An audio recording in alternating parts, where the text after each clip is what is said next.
North Korea returns remains of 55 U.S. warriors, Trump administration to media, no money was exchanged. When President Trump and North Korean dictator Kim Jung Un met just last month in Singapore for their long-awaited summit, the world watched and wondered what the end result would be. Many issues were discussed and promises were made. Now some of those very promises are being fulfilled. One, in particular, will have the American people and Korean War veterans in absolute tears. The Gateway Pundit reported. The North Koreans returned the human remains of 55 U.S. warriors to the United States on Friday. The Korean War ended 65 years ago. The UNC hosted an arrival ceremony for 55 cases of remains today from the Democratic People's Republic of Korea at Osan Air Base in South Korea. The Trump administration thanked the North Korean regime and then added that no money was exchanged for the remains. A country is grateful. On January 17, 2016, a cargo plane with $400 million in foreign currencies was secretly sent to Iran in the dead of night. This was the same day the Iranian regime released 4 American hostages held in Tehran. Barack Obama later told reporters this was not a ransom payment. PBS reported.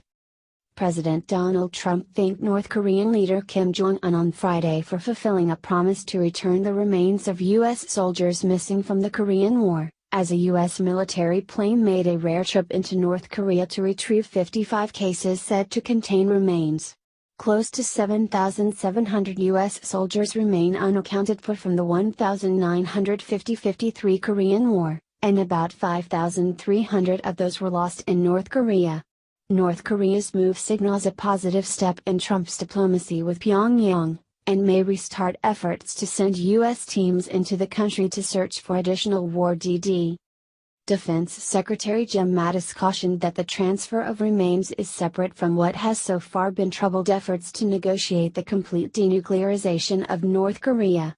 But he said it was a step in the right direction following the Trump-Kim summit in Singapore. This is obviously a gesture of carrying forward what they agreed to in Singapore, and we take it as such, Mattis told reporters Friday. We also look at it as a first step of a restarted process. So we do want to explore additional efforts to bring others home. Despite soaring rhetoric about denuclearization before the Singapore meeting, the summit ended with only a vague aspirational goal for a nuclear-free Korean peninsula without describing when and how that would occur.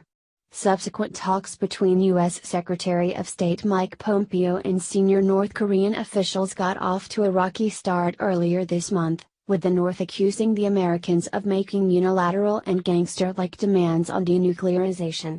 On Wednesday, Pompeo said a great deal of work remains ahead of a North Korea denuclearization deal, but he declined to provide any timeline. Trump, addressing reporters on the South Lawn, said Vice President Mike Pence would greet the families and the remains of the soldiers. We have many others coming, but I want to thank Chairman Kim in front of the media for fulfilling a promise that he made to me, and I'm sure that he will continue to fulfill that promise as they search and search and search, Trump said.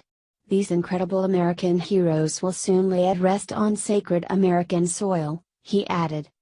Pence, the son of a Korean War combat veteran, said in a statement that he will participate in the ceremony when the remains arrive, and the U.S. United Nations Command said the remains will be flown to Hawaii immediately after a full honors ceremony in Seoul on Wednesday.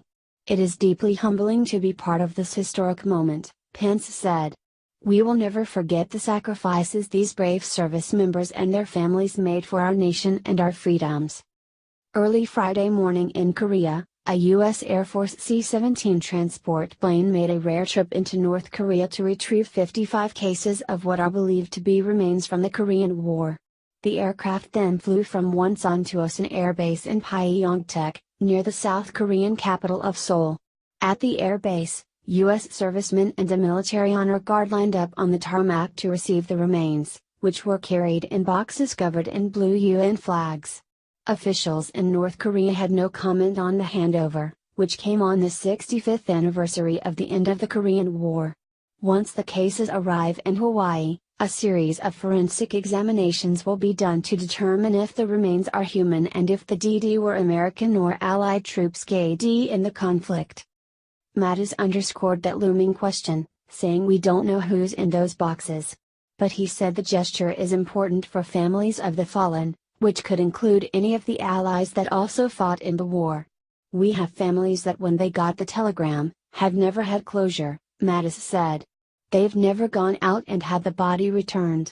More than 36,000 U.S. troops died in the conflict, including those listed as missing in action. The repatriation of remains could be followed by stronger North Korean demands for fast-tracked discussions to formally end the war, which was stopped with an armistice and not a peace treaty. South Korea's defense ministry also said the North agreed to general-level military talks next week at a border village to discuss reducing tensions across the country's heavily armed border. While negotiating with North Korea, the primary focuses have always been the return of the remains of American soldiers, the end of human rights abuses, as well as complete and total denuclearization. It appears that we are already getting a few of these, which is a good start and bodes well for future agreements.